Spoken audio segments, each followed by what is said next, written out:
What is going on, Dominators? Rico Garcia, and let's talk about whether or not you are ready, if your organization is ready to take on these large deals, right? These large commercial deals. And more importantly, if you're not ready, or if you felt like you haven't been ready, how you can go ahead and get all the tools, get the knowledge, get the software, get everything that you need so that you can go ahead and approach these larger deals with confidence. And more importantly, how to actually make them profitable and how to make sure that you avoid as many pitfalls as humanly possible. And that's what we're going to be talking about in today's episode. Today, we're going to be joined by Tom McGuire, Large Loss Mastery. And the guy's been in the business forever. More importantly, he's got the tools, he's got the resources, he's got the education, he's got the software, and just a tremendous amount of experience when it comes down to large losses and how he can help you up your game if that is something or an area of the business that you really want to expand on. We also talk about,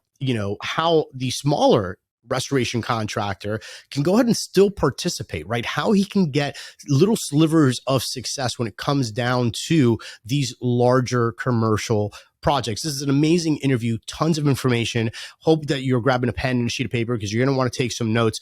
Tom is such an amazing guy. And so without further ado, let's jump into this interview because it is absolutely amazing. Let's go. Welcome to the Restoration Domination Podcast, where you learn actionable advice that moves the needle and helps service-based businesses dominate. Here's your host, Rico Garcia Jr. What is going on, Dominators? Another amazing episode for you here today. Tom, man, thank you so much for coming back on the show. I believe this is the second time on the show officially, right? Yeah, I think so. Yes, it is. Thank you for having me back. Yeah, man, no worries. So as per usual, you ready to help us dominate? Absolutely. Yeah, let's go. So do me a favor, man. For those that listen to the show or that are watching that maybe missed the previous time that you were in the show, or maybe they're not familiar with the name, fill in some of the gaps on my intro. Let everybody know who you are and what you do for the industry. Well, my name is Tom McGuire, and I started in our restoration industry in 1986. And basically in 1986, that was kind of the beginning of everything kind of, the restoration industry as we know it kind of started in 1979, 1980, in that neighborhood. And so 86, it was very young. In fact, back in 86, a $10 million company was a big company.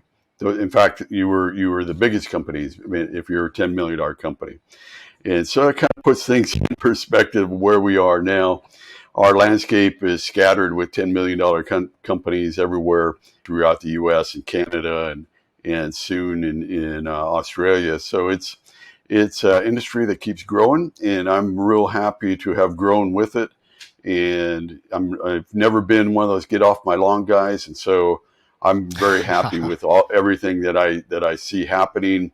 There's some things that could be better. That we could get into another topics, but overall, I think the industry has gone in the right direction. There are some things that I don't particularly care for, but overall, I think everybody is doing well. I've never seen so many successful restoration companies and happy owners in my career, and so hopefully that continues, and we don't have any major droughts in business or anything like that.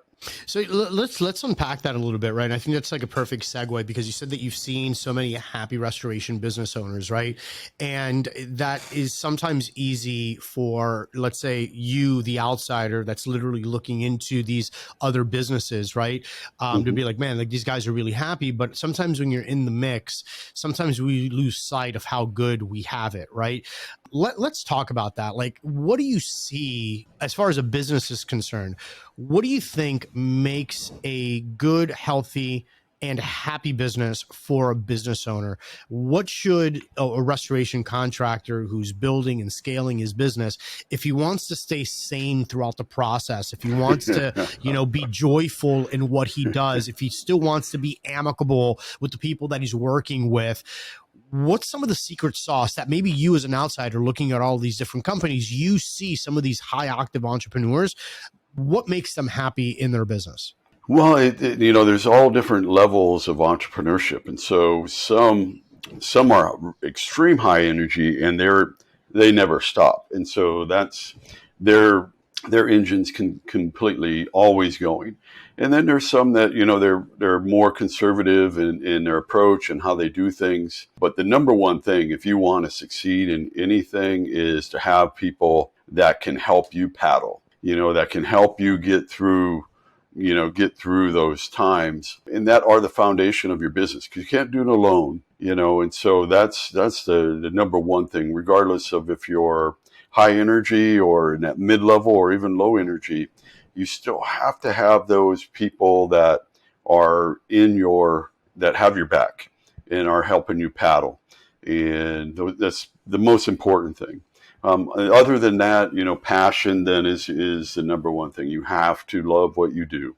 So let's talk about passion, right? A lot of people talk about passion. A lot of people say that, if you're passionate about what you do and it's your calling, like you'll never work a day in your life. And, there's all of these like fluffy, feel good sayings. And I'm not saying that there's not some truth to that, but I can promise you that there's someone listening to this or watching this right now who's saying, man, this is getting tough, right? Mentally, emotionally, this is just getting tough. I'm not exactly where I want to be. I wish I would have been a little bit further. And it's starting to take a toll on people. Right.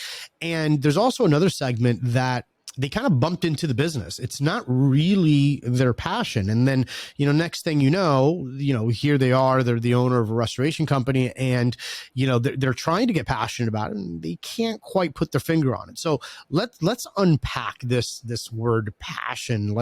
And what tips and tricks would you give to a restoration business owner or a home service pro that, how does he become passionate about what it is that they're doing on a day-to-day, what it is that they're building, the people that they're serving? Is there a secret sauce to any of that? For me, I'll just, for me personally, I know that there really wasn't a secret sauce to it. If you like what you're doing, they say if you love what you're doing, you never work a day in your life. But what I have found is I love what I'm doing. And I work all the time, but I love working. And so, but it drives people crazy sometimes, like, because they're like, man, don't you ever take any time off or anything? But I just love what I'm doing. And so my time off is like, just breaking away from it from a little bit. And so I would, for me, I always would say that make sure that you have that good foundation, make sure that your passion isn't one-sided, that you're also open-minded, that you are open to suggestions, that you're not the only one making the decisions, that you're not the smartest person in the room. You can have passion and drive and all of that, but make sure you're following that up with people that are solid and that can help you succeed, or else you're just going to be, paddling out there by yourself. And that always is a problem. And so, because I think that's what happens with most small companies, is they find themselves just paddling, by themselves, and all of a sudden their dream is fading away. And there's a difference between a dream and passion. Passion is something that comes from within. A dream is something that you've conjured up, that's what you want to do. That's what you always wanted to do in your life. Now, are all dreams good? Are all dreams successful? No, you see them fail all the time. You see restaurants and you'll see a really cool place open up and they just don't have it. And then, a year later they're gone and you're like, man, I wish, you hate to see those dreams die. But that doesn't mean that their passion died. That just means that particular dream died. I mean, I've failed, 3 other times, with things. And it's out of those failure that you gain the next step. But the failure never, it did mess with my passion a little bit. But after I thought about it and went through it, it pissed me off. So, okay, so what are we doing now that's going to make it better and improve me and improve my business? And so I think the main thing is keeping the difference between your dream and your passion. Because your passion and your dreams your passion is what's going to drive your life. Dream is, you might have several different business dreams in your world. And so never lose the passion, never lose that drive. Yeah, I love that, man. And, something that I found through speaking to so many different entrepreneurs is the importance of number one, getting, but then secondly, also documenting your wins. Right. Hmm. That's something that allows the mind of the entrepreneur to preserve that passion. Right. Hmm. And trying to get wins as early and as often as possible, because if you're not winning, it's very difficult for you to go into battle each and every single day and to show up as your absolute best self. So getting the wins and then also documenting the wins, right, even on a Hmm. piece of paper, where whenever those days are getting a little rough, you could always go back to it and be like, oh wow, you know what? Yep. I didn't feel like I was really going in the right direction, but I've accomplished quite a bit. So these little like mental tricks like help you really become passionate and keep that passion alive. It is so important to recognize what you're doing right and then what you're not doing right. But and it's because it's easy, especially if you're a entrepreneur and you're out there on your, you might have a spouse or somebody that there's helping you, but it's tough, that to keep yourself motivated, and you really have to celebrate when it's time to celebrate, but also accelerate when it's time to accelerate, and don't get too caught up in the victories because we got more to go. And so it's very important to build yourself, but don't overdo it. Watch what you're doing. Don't overspend. You see a lot of guys, they'll have a big year and the next year they'll come out and just, blow it up. They'll have offices in areas they didn't have offices where they shouldn't have actually had an office. They just thought it would be a good thing to put one there. And that's, we always got to be careful of that. And we've seen that happen with, very large companies in the restoration industry. We've seen that all the time after a big cat year. All of a sudden there's a bunch of offices everywhere. And Florida in particular for a long time was always a tough market to crack, from the outside. And so Mm-hmm. it took large restoration companies a long time to break into the Florida market. And it's still a little weird. We got a lot of weird stuff that happens in our market, but that's Florida. Florida's always been a little on that end, and that's the way it's going to be. But it's very important to celebrate the victories, but remember where we came from, what we've got to do, maintain some humility, and then keep driving the bus. And talking about victories and talking about progressing and everything else, let's talk about the edge real quick, and let's talk about some of the developments, some of the victories that you've had along the way with that, and some of the new innovations that you've been kind of Mhm. doing that. And for those that don't know, let's give us a breakdown on exactly like what that is and how it's helping restoration contractors and who it's for, and when some case studies on how they can use it. Well, the beautiful thing about the Edge, and the Edge is an estimating software that we created out of data, out of history of files and actual files. And that's what makes it very accurate. It's very fast, but like any software, it's only as good as the user. And so if you're not using it, it doesn't do you any good. Right. However, the more you use it, in contrast to that, the more you use it, the better you get. And what that does is it's opened up doors. We've got clients. I had a client that only did residential projects, never did anything outside of CAT, and he started using the Edge. And right now we're at the Edge V3, which is our version 3 Raptor, and I love it. It allows the user to put together an estimate, scope, and a contract on any project, whether it's a residential, commercial, environmental, whether it's whatever size place it is, and it's all based on production rate, and so it makes it a universal tool because production rate is universal. And so we have clients in the U.S., Canada, and Australia. And so it's a great tool. If you haven't seen it, I'm always doing demos. I'd love to schedule a demo for anybody that wants to see it, see how it can change their business. When you first experience the Edge, you'll ask the question is, man, why hasn't this happened before? And can it really be that fast? And it is. And that's what's fun about it for me. And so Yeah, I and that's love awesome. So let's talk about software versus training, right? Like, it. and I think like the answer should be obvious, but again, sometimes it's important to talk about the obvious. What's more, and obviously you have large loss, Hmm. mastery training and tons of courses. You got the software, you got this, you got that. So there's a lot of things that are going on that you're providing for the industry. Sometimes people think that like software is like the end all be all. It's like, hey, you know what? I'm gonna skip out on training. I'm just gonna go ahead and get the software, and boom, just like a magic wand, my business is gonna take off. What's your take on that? And what should, if any, is there a pecking order on how people should go about, getting the training, getting software, and things of that nature? Well, the name of my company is a solutions company, and so I like to provide solutions. And one side of that is the software, the edge, and then the other side is the large loss mastery training programs. And the training programs are also built on the best practices of the industry and built on things that work. And so when we do our kind of best, probably the best way to describe it is we always try to bring classes to the market that people need on something they're not getting someplace else.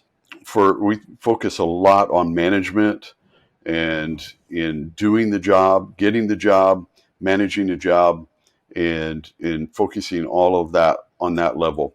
There are a lot of great classes out there that are that focus on equipment and equipment setting and all that. And Right. so we leave that to the experts that are doing that. Our focus is on the management of the job, the communications, and all of that. And so we dive really deep into that, and then we provide it on a scale that ties everything into a case study at the end, so that everybody can actually put everything to work and see how it works live.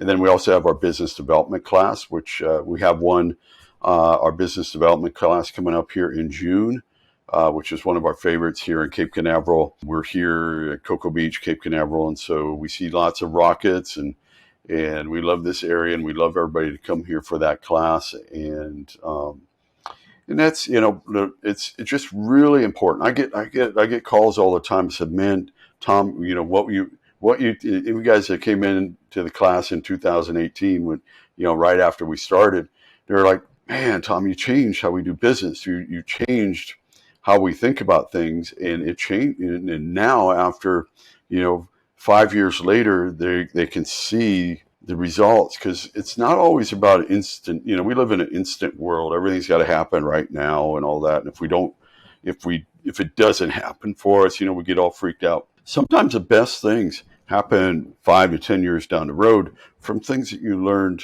early on. And so I always tell everybody, you might not do large loss now, but we're not preparing you necessarily to do it now. We're preparing you to do it whenever that moment comes for you, whether it's now, Right. 2 years, 5 years, 10 years. Right. And what's really sad, and I think that a lot of people can relate to this, is because they are not prepared when the opportunity arises for you to be put in a position to where you have to say, no, that's a really bad feeling. Right. Yeah. So, being prepared for what potentially can come, right? Whether your business is there or not, as far as size, as far as equipment, as far as what you may need for a large loss, whether you can physically do it now really shouldn't have a bearing, at least in my opinion, as to whether or not you're acquiring the knowledge and the skill set so that you can pull the trigger. And also, on a much more woo-woo way of thinking about things, you're kind of putting it out there, right? If you are constantly preparing yourself for something bigger and better, something miraculous happens, right? Like you're spiritually kind of putting it out there and saying, okay, I am ready for this opportunity. And you're kind of observing, and it's amazing what happens, right? That's when opportunities come your way. That's when you can go ahead and participate with these larger deals. But if you don't have the education, then you don't have the confidence.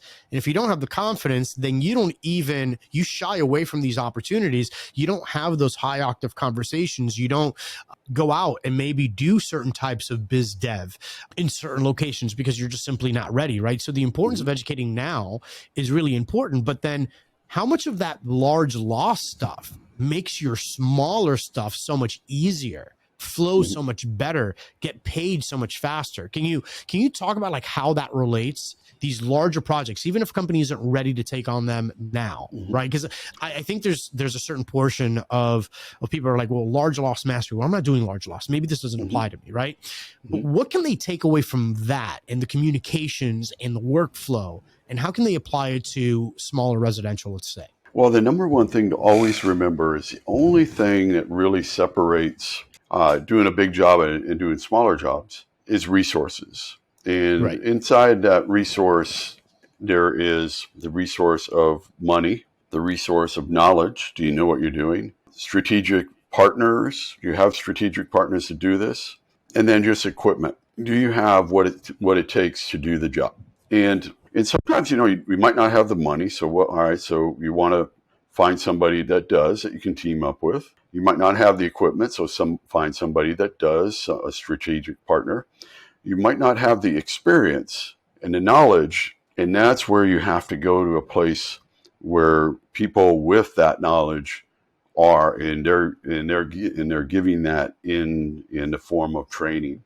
And that's how we approach it. And once you're trained to do the job right, because it doesn't matter if you're certified and how many certifications you got, or if you're a master this or whatever, that really doesn't matter. There's one thing that matters. Do you know what you're doing? And that comes from experience and knowledge. And so that's the number one thing. And the number one thing that gets people in trouble on files is they don't know what they're doing. They think they do because they got all the certificates, but they don't know that what they don't know. And that's the key, is understanding what you don't know, and then going out and making the changes and developing yourself, because that's where it all starts. You have to look yourself in the mirror and say, okay, well, here's where I have to improve. And you go out and you do it. And for the smaller companies, we have them come in all the time to our classes. And because it's my goal, and I love it when they're there, because they may be sitting right next to, a very large company. Somebody's got, several $100 million a year versus, $1 million or $2 million a year, or even 400,000 a year. And so when they're sitting there, my goal is to make it as equal as possible. So when it's all said and done, we're on the same playing field. And so that's what happens when our classes are done. We've taken these guys that didn't think they could do anything, and we're taking them through Kennedy Space Center, we'll be at AT&T Stadium next week, and we show them that, okay, what we're teaching, you can use it on any level. And once you look at everything that there is no difference, just the resources, and you'll start to look at everything and ask yourself, what if, how much, and how long? Everywhere you go, you'll ask yourself that, regardless of the size of the building, regardless of the size of the house, regardless of the size of the business. It doesn't matter. If you're in the right state of mindset, and you're not looking at it like, oh, I can't do that. I always tell people, all right, so you don't do large loss yet. Never say, well, we don't do, or we can't do. You just haven't done it yet. And we're here to give you the tools for when opportunity knocks, you're ready. And so, because we all know the definition of luck is where preparation meets opportunity.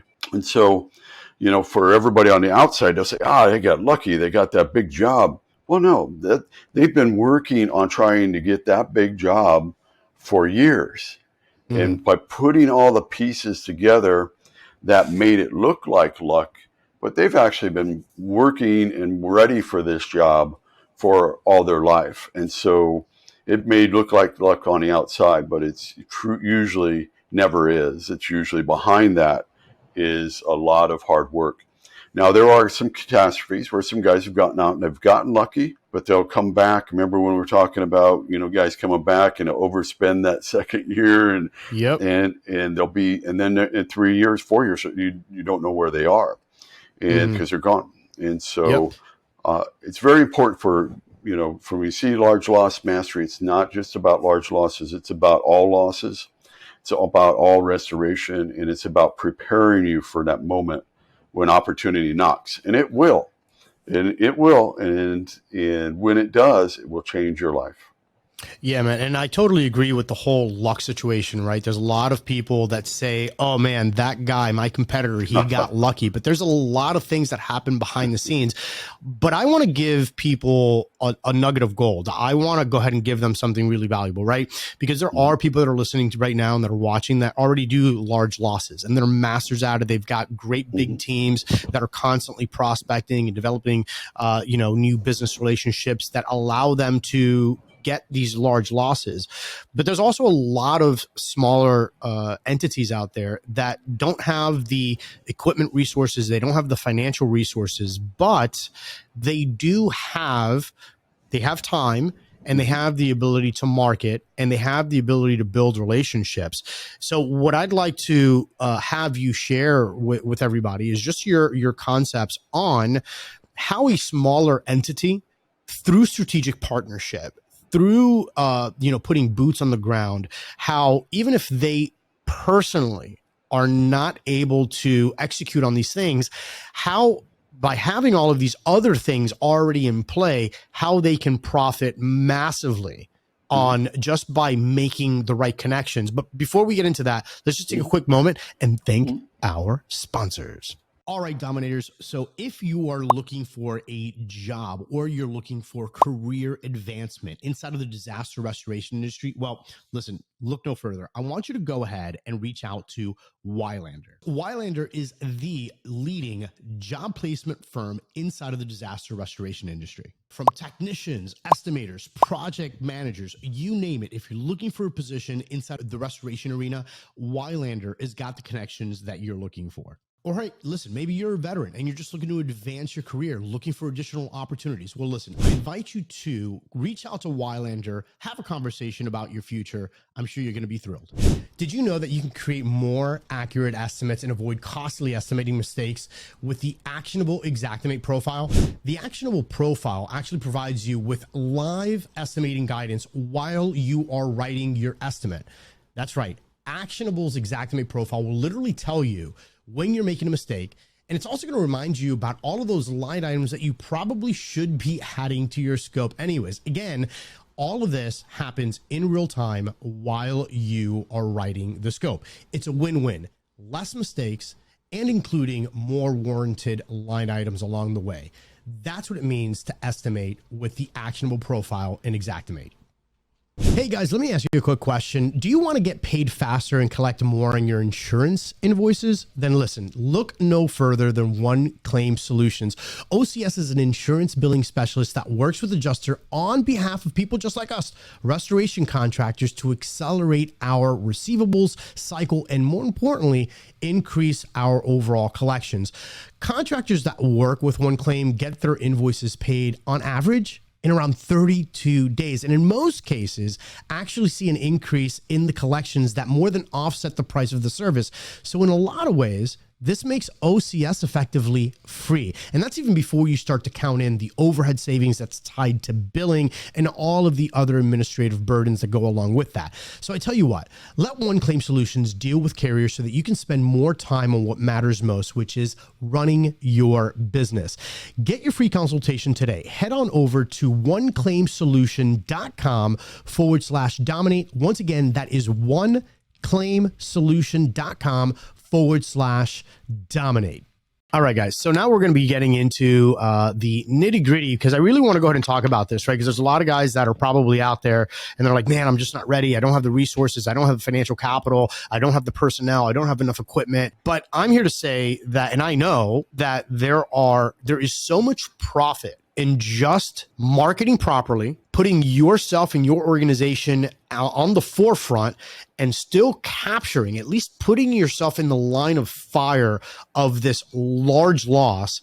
And then basically, for lack of a better word, brokering everything out, brokering the relationships and being the liaison between the whole thing. So the people that what you lack, you go out and get, right? You get out, you get the experience. If you don't have the experience on how to pull off, a 13-story flood or fire or whatever the case may be, there's somebody in your local market that has done it and is not, if you bring them that deal, they're not going to shy away from doing the deal. And so talk to us about, for the smaller guy and keeping the smaller guy in mind, how do they develop those relationships?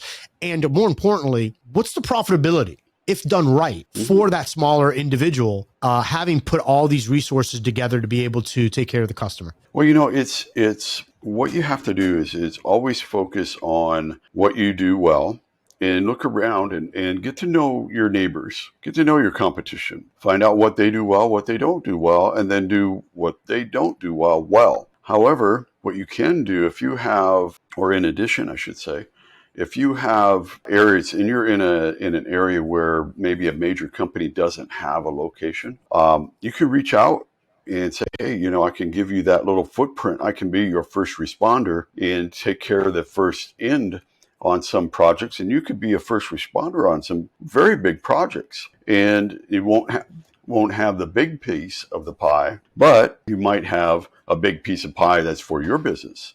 And so that's how you will continue to grow. Then all of a sudden, you're the one that is hiring first responders. You're the one that is, reaching out. I always use the analogy of back in the 70s when I was growing up, McDonald's had come out, and McDonald's was dominant. They were, it was it. And then this little company called Burger King started opening up some shops, and there weren't very many of them at first. You would see them on TV, but I think the first time I ran into a Burger King, I'd never heard of Burger King, and there was a difference. That Burger King recognized there was a difference between what they were providing and what McDonald's wasn't, and that was service. And so with McDonald's, it was very mechanical, very like you had that, or when you had that, when you ordered a sandwich from McDonald's, it was the same. It never changed. And so like if you wanted cheese and ketchup on your cheeseburger, you couldn't get it. They wouldn't do it. They would not change it. So Burger King came up with this thing, and they just have brought this campaign back this past 6 months, and it was have it your way. And the jingle used to go, hold the pickles, hold the lettuce, special orders don't upset us. Have it your way at Burger King. Right. And it blew up Burger King. All of a sudden, Burger King was everywhere. And then they went down a little bit. Now they've come back up, and now you have Burger King all over the world. Still not as big as McDonald's, but there for a while they were growing faster than McDonald's was, and all because they recognized what their main competition wasn't doing well, and what they weren't doing well. And I'm a cheese and ketchup guy on my burger, and when I couldn't, you went to McDonald's, you had to order it exactly the way it was. Now they've changed now to where you can even get a Big Mac with just cheese and ketchup only if you want. I don't recommend it, but you could. but that's how you can, as a small guy, you can have a big impact not only on your business but on the market. Because Burger King changed how McDonald's did business, and McDonald's was, the king of the hill. And so the same thing can be true if you broke it down into everyday business for anybody that's out there, whether you're a carpet cleaning, whether you're a restoration, whether you're a restaurateur. It's the same. Look at what your client is doing well. I've got a buddy of mine that has a bar here in Cocoa Beach, and I tell him all the time, you need to advertise it. You have the cheapest, coldest beers in town. Because what's happened in our town is there's a lot of tourists, and so a lot of the places have tourist pricing now. And so the local pricing has, you got to know where to go. And I keep telling him, I said, just always look at what the market isn't doing, and then also look at what your competition isn't doing well. And then, you'll start to develop your own. You might, there's so many, it's limitless on your options, and then where you can go. It's fascinating when you start to dig down into some of these stories about business and success stories. They happen all the time, and they can happen to everybody. And so you got to persevere through those times when it's like, man, it's hard to make payroll, or it's just hard to. You get through those times is where it's waiting for you. Yeah, and I love that, man. But and kind of getting back to like the core of the question, right? Is like, Mm-hmm. if you're one of these smaller individuals, whether that's Mm-hmm. financially, whether that's equipment, whether that's knowledge, right? Whatever it is that Mm-hmm. you're lacking on, but let's say that you are hyper focused on what I would personally say is probably the easiest to learn, the easiest to achieve, which is getting in front of the right people. In a lot of Mm-hmm. ways, that can be done relatively quickly, right? Through giving it a little bit of thought, learning how to market properly, knowing how to position yourself, and then of course building the relationships, right? So if you have all of these other relationships with people that have maybe perhaps more experience, they have the equipment, they have the personnel, but now you can go ahead and get in front of the right individual who has this loss or has the potential to have a loss sometime in the very, very near future, and you can position yourself as the authority. Well, now you've got this opportunity where it's what I call slivers of success, right? You've got Mm-hmm. these little slivers of profitability. Now, granted, you're not making 100% on a project, but Mm-hmm. if you've got a multi-million-dollar project and you're getting a few percentage points on that for, being involved in the deal, for offering Mm-hmm. support, for connecting all the right parties, well, think about what that can do to your business, right? What that Mm-hmm. can do to your business is not only are you getting a bird's eye view of everything that's involved, but you've also not taken care of the person in need, right? Whether the commercial building owner, what have you, but you've also, to a quote unquote competitor, you're also feeding them revenue. But all throughout this process, you've gained and leveraged their years in the business. You've leveraged their money, you've leveraged their personnel, their equipment, and you're still learning while Mm-hmm. you and making a profit while you are gearing up for eventually putting yourself in that position. And if you just do one or two of those deals, depending on how the size of these deals, well, you can get in a position to where you can start doing and managing and taking the full responsibility Yep. of doing your own projects later on down the road. Because again, some of these deals, as you well know, I mean, millions and millions of dollars on just one project. Every city, every region, every part of, you can divide it up any way that you want throughout the country. And within that, there are an unlimited number of companies that have started out small, started out with one air mover, or one extractor, one extracting truck, and now they're they just got bought by somebody who acquired them. So the opportunities are so big, and it's. I think the way to always look at your competitors. Now, there's going to be competitors that you don't get along with, and that's just the way it's always going to be. But there's going to be competitors that you can work with, that you can be their first responder, that are bigger, that it's kind of a mentorship in a way, knowing that eventually you're going to break away and you're going to do your own thing. They know that also. But if it's a big company, they may also say, hey, what would it take for your company to merge with ours? And so you never know. And so always keep those doors open to where you're always looking around and get to know your competition.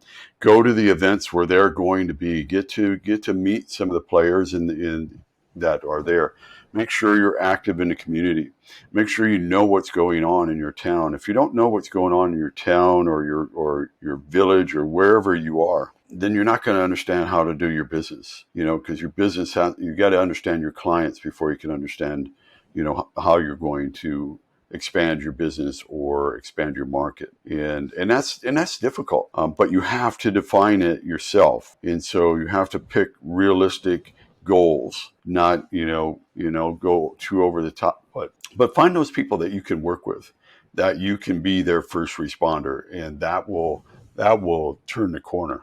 So switching gears a little bit, let's talk about some of the nitty gritty about actually having, some of these some of these projects. You had mentioned the importance of communication, amongst several other things. Kind of walk us through some of the biggest mistakes that you see happening from restoration companies and how they're responding to projects, and then what that communication flow looks like to kind of expedite a process. Yeah, and that's, communication is the most important thing, and it is essential. If you can't communicate with the client, if you can't communicate with everybody that's involved with the project, then number one, that might be your last project, because there's no better way to market than to do good work.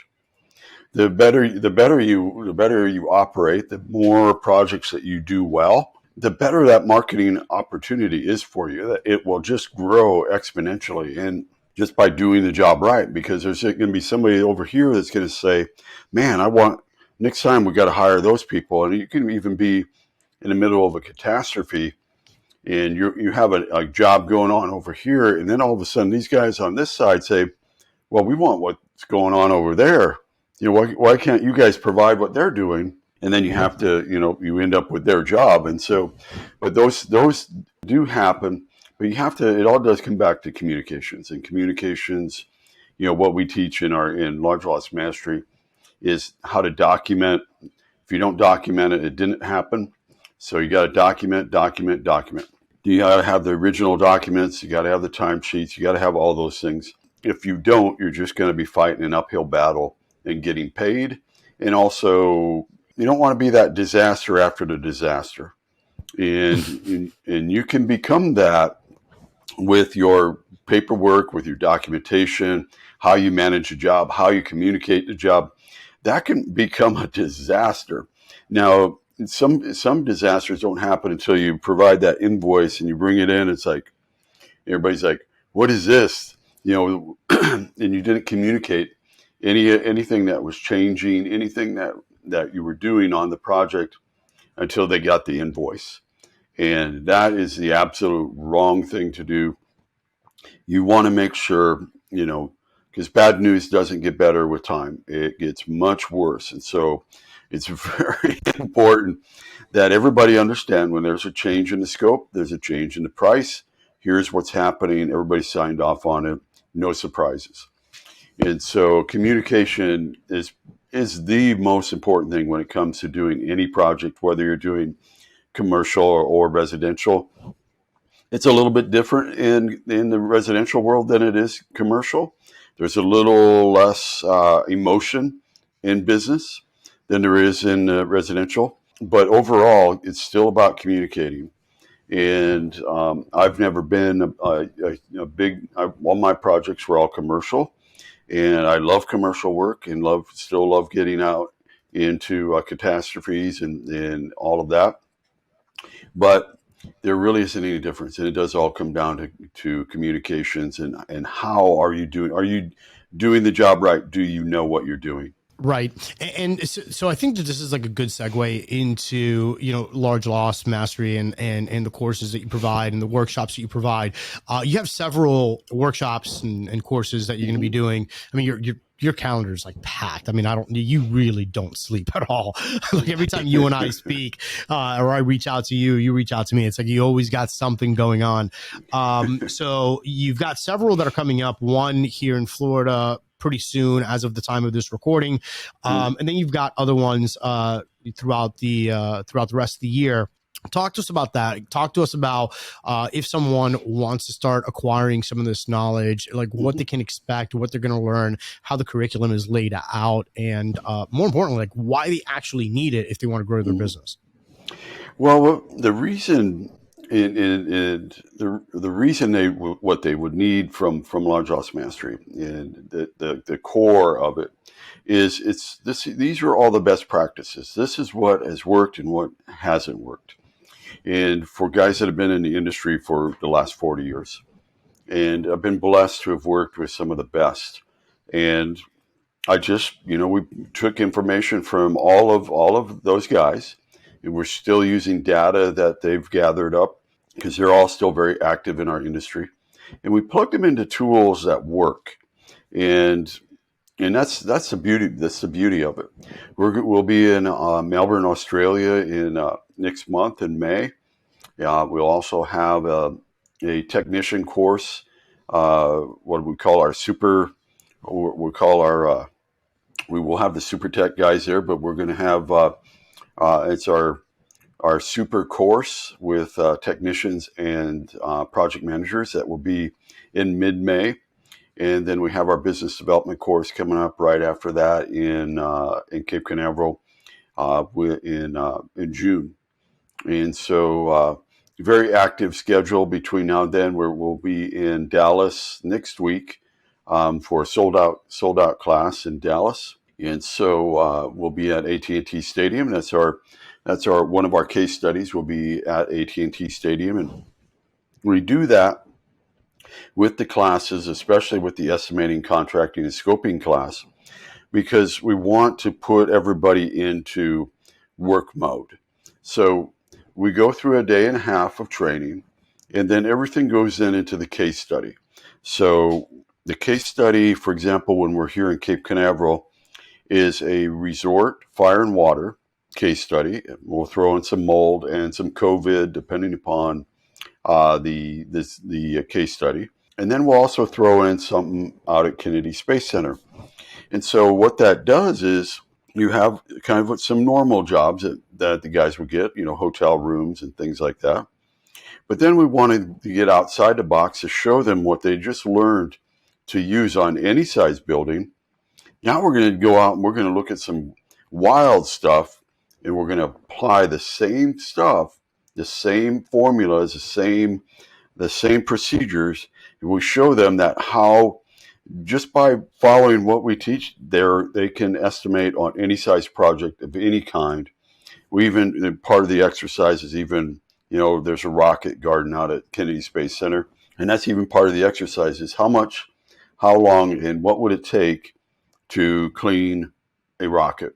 These are just out in a rocket garden, so they're just stand up. So it's not anything. You don't have to break it down. It's not rocket science, but it shows them that what we teach you can use on anything. And then we talked about being a production rate based estimating system. Production rate is used in every factory across the world because you need to know how many people you need, how many robots you need to complete a task.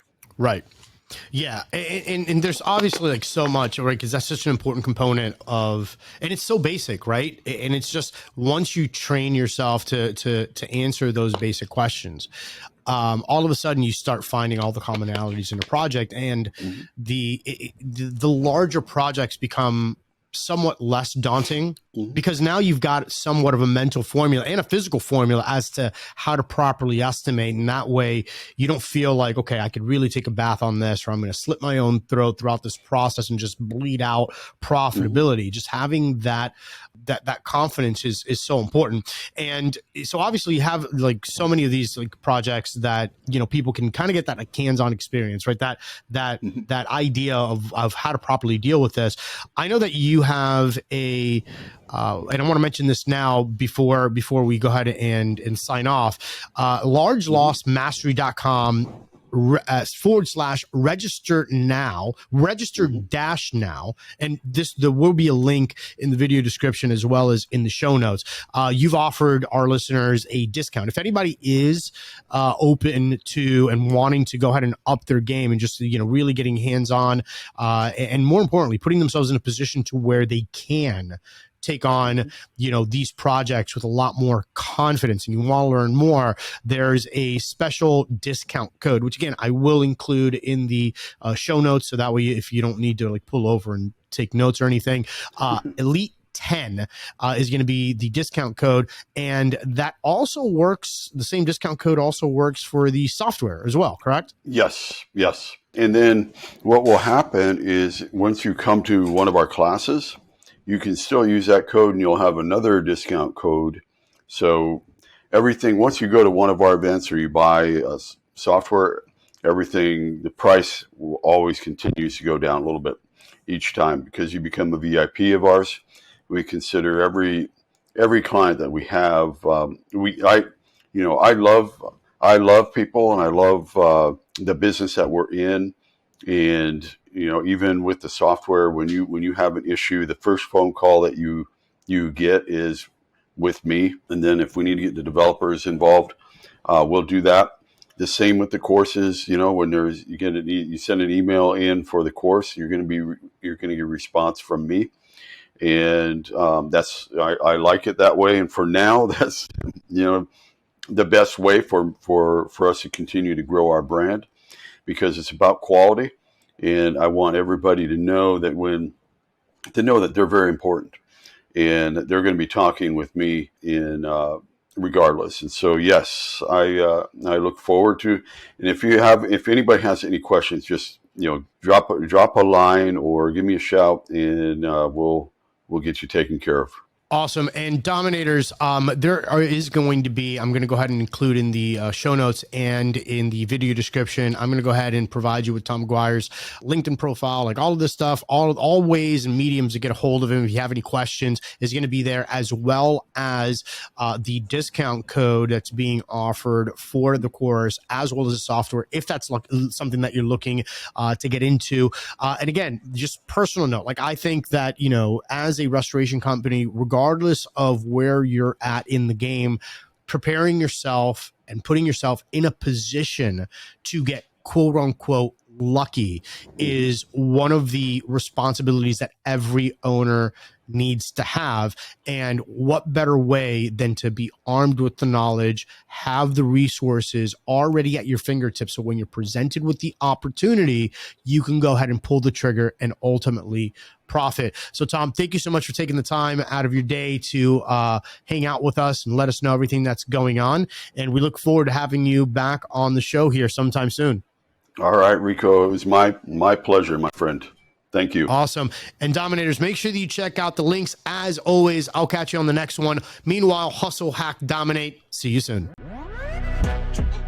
You've been listening to Restoration Domination, your #1 resource for tips, tricks, and hacks to help your business grow. Subscribe to our channel and follow us for more Restoration Domination. And follow our host at Rico Garcia Jr. on Facebook, Instagram, TikTok, and LinkedIn. Till next time, this is Restoration Domination. Hustle, hack, dominate.